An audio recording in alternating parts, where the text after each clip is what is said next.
मंत्री असताना घरी जेवायला बोलवायचे आणि आता चहाही विचारत नाही असं सदाभाऊ खोत म्हणतात। कोल्हापुरात सदाभाऊ खोत यांनी मिश्किल वक्तव्य केलेलं आहे।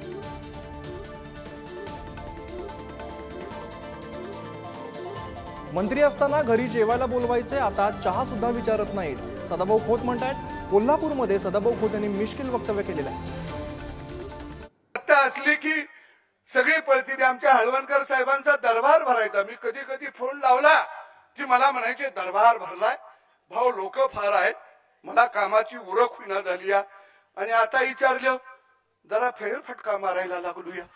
मला पहिलं खासदार असं वाटायचं मंत्री झाल्यावर मी माझ्या पोरांच्या वर भांडण काढायचा, लगा लोक खाली आली ती भेटत जावा, रात्री 2 वाजता मी आलूया की आमच्याकडे इंगोले साहेब वगैरे जेवून गेली, येईल त्याला मी माझी गाडी आली, इंगोले साहेब वगैरे असायचं, हरणं वाजायला लागला, मागणं 10-20 गाड्या लागायच्या, प्रत्येक तालुक्यात 1 किलोमीटर रांग असायची।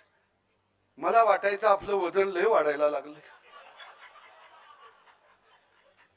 मंत्रीपद गेलं, गाडीवालं बी गेलं, गाड्या बी गेला, मी एकटाच राहिलो।